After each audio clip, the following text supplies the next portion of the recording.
Hélène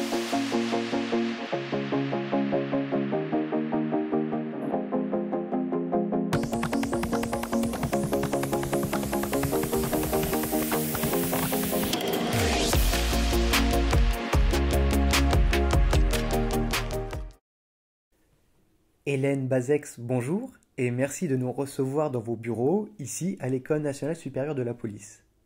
Aujourd'hui, avec vous, nous allons parler du métier de psychologue coordonnateur, risques psychosociaux, management, relations population-police. Vous allez nous présenter les nombreux apports de la psychologie dans la formation des commissaires de police. Avant de nous parler de vos missions à l'ENSP, pourriez-vous présenter votre parcours professionnel ?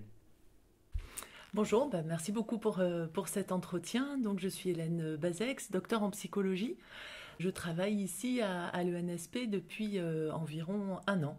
Donc, au niveau de ma formation, j'ai eu une thèse, un doctorat, donc en 2002, travaux de recherche que j'avais menés sur la prise en charge de la maltraitance familiale sur enfants. J'avais pu ensuite intégrer donc, un service de médecine légale et travailler auprès des médecins légistes à l'amélioration de l'accueil des victimes, et notamment des victimes de violences conjugales. Donc après un passage à l'ENAP, à l'École nationale d'administration pénitentiaire, en qualité d'enseignant-chercheur, j'ai travaillé pendant 6 ans au sein de l'École nationale de la magistrature, où j'étais coordonnatrice de formation du pôle communication judiciaire. Voilà, donc je suis arrivée ensuite ici à l'école, donc comme je le disais tout à l'heure, en mars 2021, sur des fonctions justement de psychologue coordonnatrice en charge de la formation en psychologie ici qui pouvait être donnée aux futurs commissaires de police. Et alors, comment intervenez-vous dans les formations de commissaires ? Quels sont les contenus des cours que vous dispensez ? Alors, les contenus de cours et de la formation des commissaires de police sont validés déjà dans le cadre du conseil d'administration. Donc, lorsque je suis arrivée, le programme d'enseignement, de formation des futurs commissaires de police était déjà organisé et posé.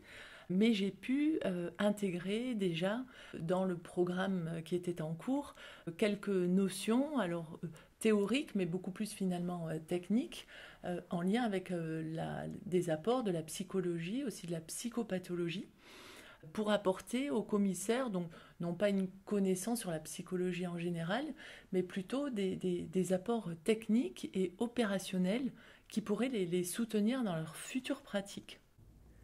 Les apports techniques que vous nous présentez doivent donc servir le policier dans son quotidien, couvrant un spectre très large de ses missions, face à une situation violente, ou même dans des aspects plus courants, comme le management. Alors, tout à fait, je vous dirais les deux. Donc, dans un premier temps, par exemple, je peux donner une conférence qui dure environ 2 heures et qui vise à apporter déjà des éléments de connaissance sur la psychologie humaine sous l'angle des troubles qui existent et qui sont mis en lien avec de possibles difficultés ou infractions. Par exemple, retrouve-t-on des troubles spécifiques en fonction de certains types de passages à l'acte et d'apporter au futur commissaire une compréhension déjà du vocabulaire psy qui parfois peut être un peu dévoyé ou mal compris. Donc l'idée, c'est d'apporter déjà des éléments de définition, de compréhension pour qu'ils aient une représentation après concrète des troubles psychologiques qui seront sans doute amenés à traiter ou à prendre en compte dans leurs futures fonctions. Alors du point de vue managérial aussi, je développe différents apports, peut-être davantage sous l'angle du stress, pour qu'ils aient également une connaissance de l'impact du stress sur le fonctionnement humain, par exemple sur la mémoire, sur la vigilance, sur la motivation, sur une éventuelle fatigue professionnelle. Donc autant de mécanismes qui peuvent les éclairer sur les autres, sur de potentiels justiciables, mais aussi sur la gestion de leur équipe et une meilleure connaissance en fait, de ces mécanismes humains pour que dans leur pratique managériale, ils puissent adapter aussi leur fonctionnement en respect avec une meilleure connaissance du fonctionnement humain. Alors l'idée, c'est que les apports issus de la psychologie soient directement articulés aux futures pratiques des commissaires. Donc on a pour habitude d'essayer de donner des cours en binôme.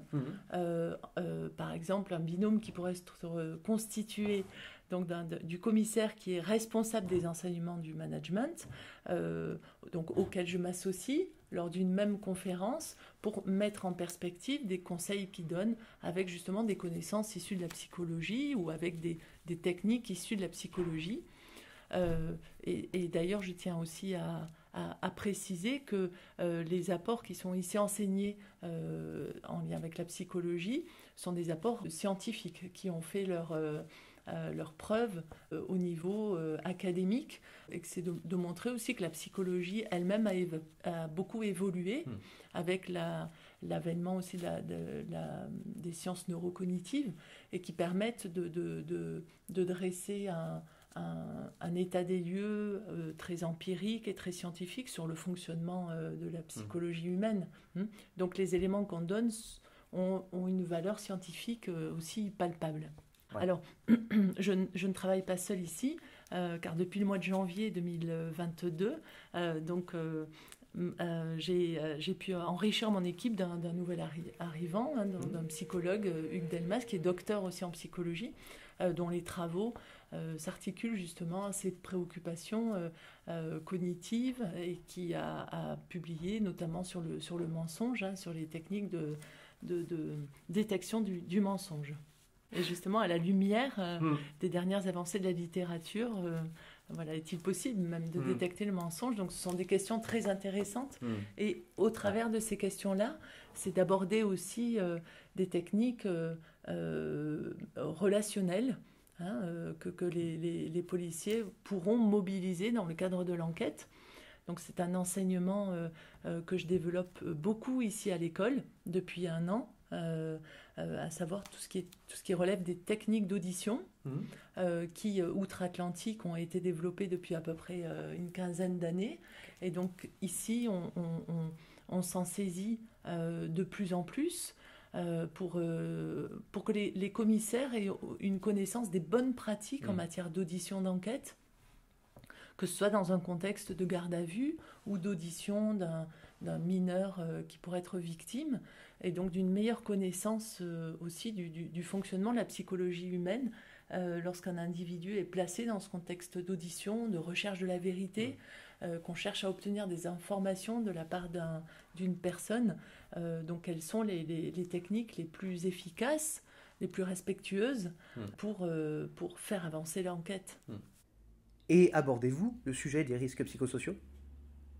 Ce que je peux vous dire, c'est qu'il y a une véritable préoccupation, une véritable attention portée au bien-être professionnel policier, et qui se manifeste par une formation très développée autour de ce qu'on appelle la prévention des risques psychosociaux, donc des RPS. Donc ce type de formation qui fait son entrée depuis déjà plusieurs années dans le NSP, alors qui a une vocation de prévention, c'est-à-dire de bien de faire comprendre aux futurs encadrants d'équipe, managers, commissaires ou toute personne en charge d'une équipe qu'il existe des facteurs qui vont peut-être amplifier un risque de souffrance au travail. Donc on connaît la surcharge, mais on connaît aussi la confrontation à la violence, et ce de façon répétée, qui est quand même typique aussi du travail policier. Une confrontation également à la mort, qui peut concerner de nombreux policiers, et donc un ensemble de facteurs qui peut à terme ou sur la longueur fragiliser les capacités de résistance des professionnels de terrain et même de l'encadrement. Donc ici à l'ENSP, on a choisi de proposer plusieurs fois par an, dans le cadre de la formation continue notamment, formation destinée aux commissaires déjà en poste, pour leur donner déjà une compréhension des signes cliniques de la souffrance au travail, donc des signes de burn-out, d'épuisement professionnel ou d'état de stress post-traumatique qui se manifeste lorsqu'un individu est confronté à un événement trop violent ou en tout cas qui dépasse ses capacités de faire face. Et à l'issue de cette présentation, de sorte à ce qu'ils connaissent les signes d'une usure professionnelle possible, de leur expliquer le panel, alors à la fois institutionnel, mais aussi peut-être plus local, d'une potentielle prise en charge de ces équipes et de solliciter aussi leur attention sur la façon dont on peut recevoir des agents peut-être qui se retrouvent en difficulté ou dont on peut les encourager. Donc le rôle du manager est là essentiel, il est central dans la prévention, qu'elle soit primaire, secondaire et tertiaire, mais aussi dans le suivi de ces équipes et dans la capacité à évaluer au sein de ces équipes si un personnel venait à éprouver un état de fatigue peut-être trop important ou d'usure trop important et qui biaise ensuite ses capacités professionnelles. Donc l'institution a développé différents dispositifs. Il y a par exemple les psychologues du SSPO, service de soutien psychologique opérationnel, qui intervient à la demande des policiers de terrain qui rencontreraient une difficulté, alors qu'elle soit professionnelle ou personnelle. Et donc l'intervention des psychologues vient ici en renfort aux managers pour qui l'équipe pourrait rencontrer des difficultés, par exemple, ou qui propose donc une prise en charge, mais aussi une évaluation à l'agent lui-même, et pourquoi pas des conseils en vue d'améliorer sa gestion du stress professionnel. Est-ce que vous travaillez également sur les aspects relationnels, police-population, aussi bien dans le cas où un justiciable est placé en garde à vue que dans le cadre de relations du quotidien que peuvent avoir les policiers avec les habitants du quartier dans lequel ils exercent?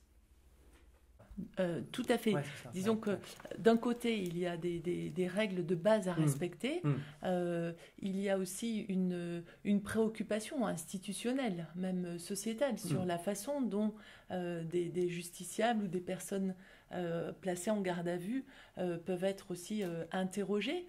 Donc on va vers une amélioration des pratiques qui se veulent respectueuses aussi des droits de la personne, quel que soit son statut. Les personnes gardées à vue ont le droit aussi de garder le silence. Donc c'est quelque chose qu'il s'agit de respecter. On le voit avec la présence aussi de l'avocat en garde à vue. Donc les policiers et puis les commissaires qui sont en charge de la gestion d'un portefeuille d'enquête doivent être pleinement conscients de ces règles et aussi posséder les rouages techniques d'un questionnement, d'un interrogatoire pour respecter ses droits d'un côté et en même temps obtenir quand même des informations qui vont faire avancer l'enquête. Donc c'est un jeu d'équilibriste et qui ne peut pas être basé sur un simple principe de l'intuition. C'est-à-dire qu'on peut professionnaliser son rapport au justiciable et que cette professionnalisation, elle passe par une formation qui se veut ici donc pluridisciplinaire, avec l'apport donc de la psychologie qui s'accroche aux éléments procéduraux, par exemple d'une garde à vue, d'une audition d'un témoin ou d'un enfant qui serait victime. Alors aussi bien en formation initiale qu'en formation continue, on va essayer de travailler ou de faire travailler les stagiaires ou les élèves commissaires de façon spécifique sur cet aspect relationnel. Alors cet aspect relationnel révèle finalement déjà une posture professionnelle que l'on souhaite ici à l'ENSP vraiment renforcer, étayer par une très bonne connaissance procédurale, mais également par l'acquisition de ces techniques dont je parlais tout à l'heure. Alors, elles sont décrites dans les techniques d'audition, mais on peut tout à fait aussi appliquer d'autres techniques de gestion, par exemple d'une personne en situation de crise ou d'aspects psychologiques qui vont être liés à une intervention en situation de crise. Donc ces éléments-là sont justement en cours d'intégration dans le dispositif de formation. Euh, pour qu'on puisse faire un 360 sur le comportement policier finalement, qu'il soit sur la voie publique, qu'il soit dans la confidentialité d'un hôtel de police. Enfin, donc on essaye justement de poser un regard sur l'ensemble des pratiques policières et de voir quelle technique ou telle connaissance issue de la psychologie pourrait venir renforcer, étayer ou... Hélène Bazex, c'est sur ces propos que nous allons conclure notre entretien.